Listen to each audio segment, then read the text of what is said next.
सत्यनारायण भगवान की कथा किस किस ने सुनी है पहले ये बताओ। आपने नहीं सुनी? चलो हम सुनाते हैं आपको सत्यनारायण भगवान की कथा का एक छोटा सा पार्ट। एक लकड़हारा था, वो जंगल से लकड़ी लेकर के बाजार में बेचने जा रहा था। रास्ते में एक पंडित जी का घर आया।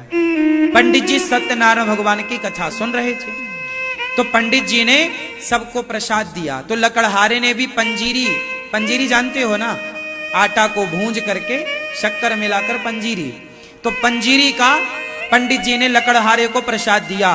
तो लकड़हारे ने पूछा, पंडित जी ये आज आपके घर में क्या हुआ? उन्होंने कहा, आज मेरे घर में सत्यनारायण भगवान की कथा थी, उसी का ये प्रसाद मैं बांट रहा हूं कन्याओं को, बच्चों को, बूढ़ों को, और पंचामृत। तो लकड़हारा बोला, क्या ये सत्यनारायण भगवान की कथा हम भी सुन सकते हैं? क्या सत्यनारायण भगवान की पूजा हम भी करा सकते हैं? पंडित जी बोले, बिल्कुल आप भी सुन सकते हैं। अब तो लकड़हारा लकड़ियों का गट्ठा सिर पे रखा और सिर पे रख के बाजार गया। उसने मन में सोचा कि आज लकड़ियां बेचने से जो पैसा मिलेगा, आज मैं उससे सत्यनारायण भगवान की कथा सुनूंगा। ये देखो उसके मन में आया। उस कथा में लिखा है कि आज उसकी लकड़ियों के दूने दाम प्राप्त हुए। कल 10 रुपया की बिकती थी, तो आज लकड़ियां 20 रुपए की बिकी, मतलब ठीक दुगना। क्यों दुगना हो गया? क्योंकि विचार पवित्र हो गए। अभी तक वो लकड़ियां किसके लिए बेचता था? परिवार के लिए, बच्चों के लिए। लेकिन अब उसने क्या मन बनाया कि मैं सत्यनारायण भगवान की कथा सुनूंगा। तो तुरंत विचार परिवर्तित होते ही उसकी कमाई जस्ट डबल हो गई। बस आप लोग समझते नहीं है। आप लोग कहते हैं हम परिवार के लिए कमा रहे हैं, भगवान हमारे परिवार के लिए। भगवान बोले, तेरे परिवार के लिए तू कर रहा है, मैं बैठा हूं सबके लिए। आप ये कहो, हे भगवान ऐसी कृपा करो कि परिवार की चिंता ना रहे, दीन दुखियों की चिंता रहे, उनकी सेवा हम कर सकें। हम किसी और के बारे में सोचेंगे तो परिवार तो हंसता खेलता रहेगा, जाएगा कहां? लेकिन औरों की प्रसन्नता से आपकी प्रसन्नता कई गुना बढ़ेगी। औरों की भूख मिटाने से आपका धन कई गुना बढ़ जाएगा। इसलिए आप एक संकीर्ण सोच वाले प्राणी बन चुके हैं। केवल परिवार, केवल पैसा, परिवार के लिए, बच्चों के लिए।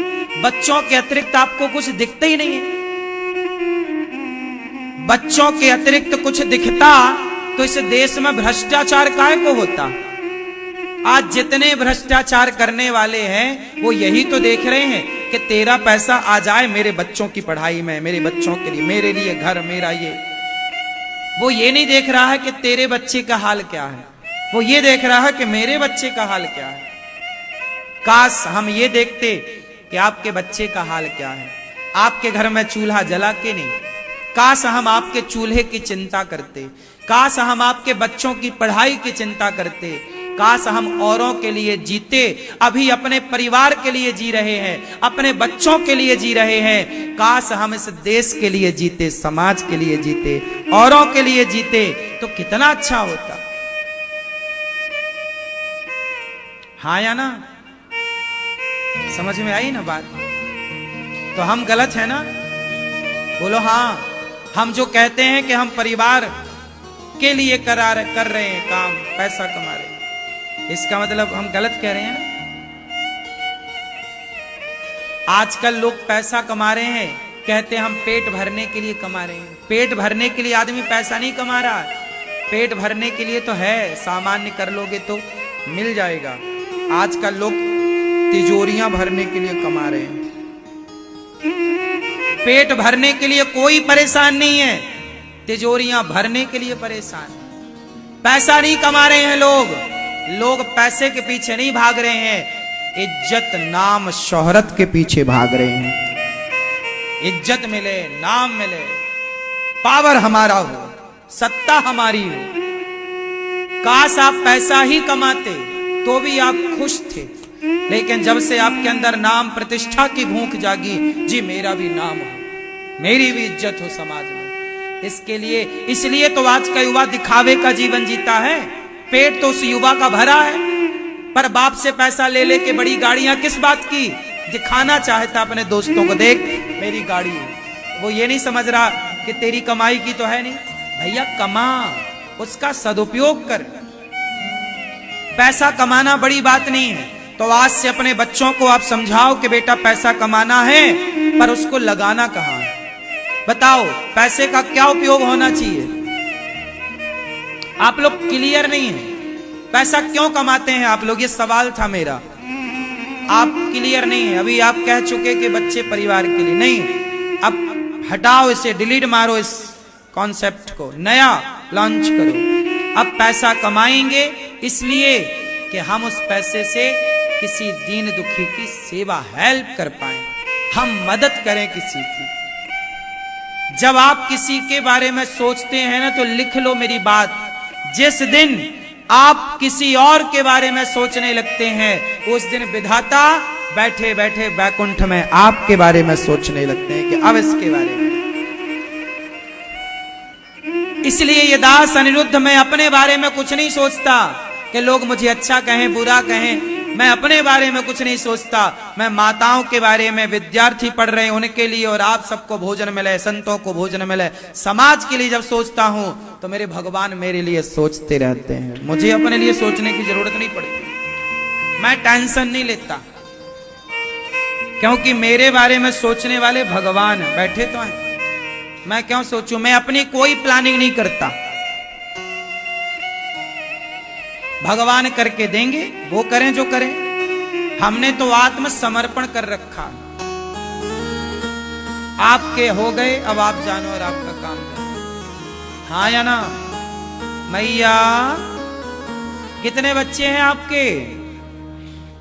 अच्छा 2। तो ये बताओ आपका कितने % शेयर है आपके बच्चों में? कितने % शेयर है आपका आपके बच्चों में? बोलो पूरा। आप बताओ आपका बच्चों में, आपके कितने बच्चे हैं? ये बगल वाले, कितना % शेयर है आपका बच्चों में? हाँ 100? हाँ या ना? पीछे वाले कितने %? 50 आपका, 50 आपकी पत्नी का, 50 100 हो गए। आप बताओ छोरा, तुम्हारा ब्याह हो गया? नहीं, अभी तुमसे क्या सवाल कर।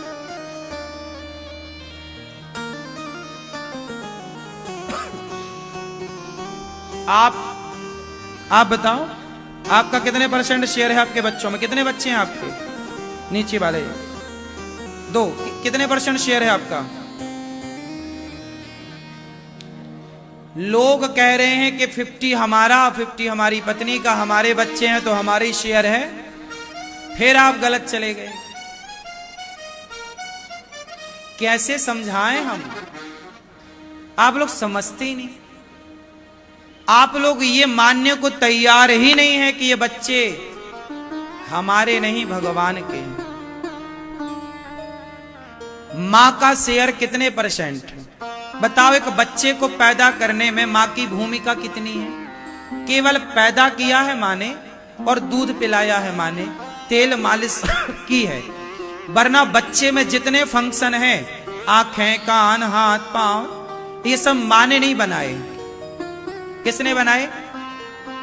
इतना सा बच्चा आया था बाहर, फिर वो बड़ा हुआ, इतना बड़ा 5 फीट का हुआ, उसे बड़ा मां ने खींच खींच के तो नहीं किया ना? बोलो। बच्चे के अंदर जवानी किसने दी? मां ने दी कि बाप ने दिया? आंख मां ने लगाई कि पिता ने लगाई? मां और पिता का एक प्रोसेस था, उस प्रोसेस को मां बाप ने पूरा किया। उसके बाद पानी की कुछ बूंदें एक पिता के द्वारा मां के गर्भ में स्थापित होती हैं। पानी की उन बूंदों से एक बच्चे का निर्माण होता है। 9 माह में उसकी आंखें, हाथ, पांव कंप्लीट होती हैं। जब वो कंप्लीट हो जाता है पानी की बूंदों से, तो मां के गर्भ से वो बाहर आ जाता है। अब बताओ, ये पूरा प्रोसेस मां का था कि बाप का था? पानी से मनुष्य बनाने का जो प्रोसेस था, पानी से जो एक इंसान बनाने का प्रोसेस था वो किसका था? मां या पिता का? जोर से, जोर से। किसका मैया? हाँ, जोर से, जोर से भैया बताएंगे चश्मा वाले। भगवान का।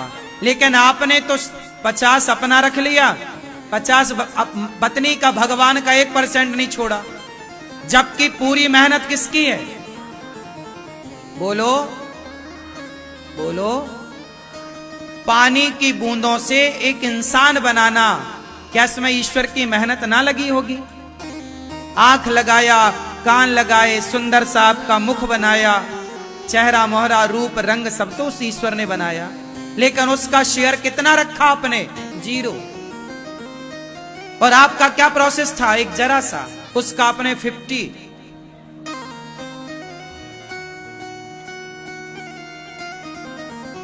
देखो ये बातें हैं, तभी तो आदमी भगवान को मानता नहीं है, क्योंकि वो जानता ही नहीं कि ईश्वर ने हमें दिया क्या है। ईश्वर का आप थैंक यू तब तो बोलोगे ना जब ये जानोगे कि ईश्वर ने हमें क्या क्या दिया है। आपको तो ये लगता है ये बच्चा मेरा है, खत्म बात। ईश्वर का तो कोई शेयर आप रखते ही नहीं, तो धन्यवाद क्यों दोगे आप? आपको लगता है ये बच्चे मेरे हैं। सच बताना, ये बच्चे आपके हैं? बोलो मेरी मां, बोलो।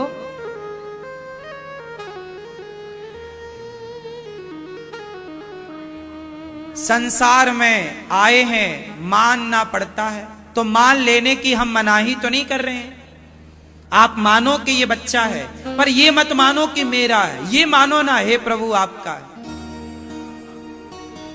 ये मत कहो कि मेरा शेयर है, ये कहो कि मेरा, हे प्रभु कुछ भी नहीं है, तेरा तुझको अर्पण। जब आप सब भगवान को सौंप दोगे, इसी को कहते हैं समर्पण।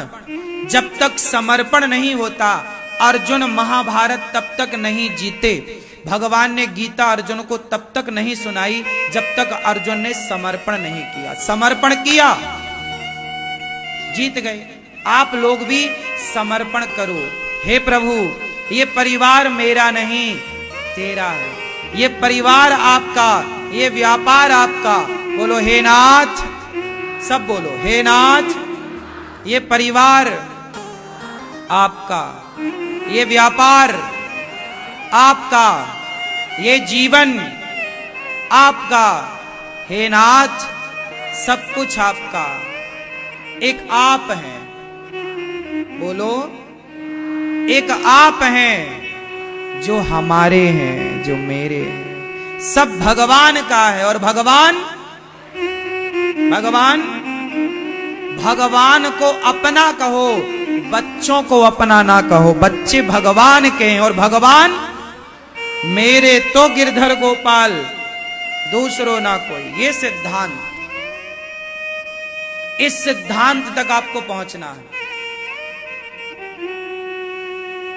और बात सही है, आप मानो। मेरी इन बातों को आप बिल्कुल नकार दो, मैं मना नहीं करता, नकार दो। आपका बच्चा है, आपका पूरा अधिकार है, लेकिन जो गंभीरता है वो ये है कि ये मेरा नहीं है। अरे बच्चा की छोड़ो साहब, बेटा बेटी की छोड़ो, ये शरीर भी अपना नहीं है। ये शरीर हमारी आंखों में कम दिखने लग जाता है। शरीर आपका था तो रोक लेते ना। आंखों में कम क्यों दिखने लग गया भाई? कमर आपकी थी तो रोक लेते, दर्द क्यों हो गया? घुटने आपके थे तो रोक लेते, खटखट काहे करने लग गए? दिल आपका था तो धड़कना काहे छोड़ दिया? काहे अटैक आ गया? रोक लेते ना भैया आप। कान आपके थे तो रोक लेते, फिर बहरे काहे हो गए? मुंह आपका था तो रोक लेते ना, गूंगे काहे हो गए? बुढ़ापे में आदमी गूंगा हो जाता है, हाँ या ना? फिर शरीर भी तुम्हारा नहीं है, लेकिन तुम इस अज्ञान से उबर ही नहीं रहे हो। शरीर भी जब अपना नहीं है तो कौन अपना है? लेकिन आप तो इसी घमंड में जीते हो, अज्ञान में जीते हो। जी मेरा है, मेरा, सब मेरा, सब मेरा। वाह, ऐसे ही तुम्हारे बाप दादे कह कह के मर गए, ऐसे तुम भी कह कह के मर जाओगे, सब मेरा सब मेरा सब मेरा। वाह, कुछ तुम्हारे बाप दादे बांध कर ले गए, कुछ तुम ले जाओगे। पागल, ये शरीर भी अपना चिता पे जलता नजर आएगा, मोमबत्ती की तरह पिघल जाएगा। सच्चाई है ये, मान लो बात, मान मेरा कहना, नहीं तो पछताएगा। और ये मिट्टी का खिलौना मिट्टी में मिल जाएगा। मत कहो कि ये मेरा है, कहो कि मेरे केवल भगवान है, नाता गिरधर गोपाल से। कहो हे जगन्नाथ जी आप मेरे हैं, हे बिहारी जी आप मेरे हैं, ये परिवार व्यापार आपका, आप संभालो प्रभु, मैं नहीं जानता, मैंने समर्पण कर दिया। समर्पण कर तो दो, तुम्हारा व्यापार ना डबल हो जाए तो कह देना।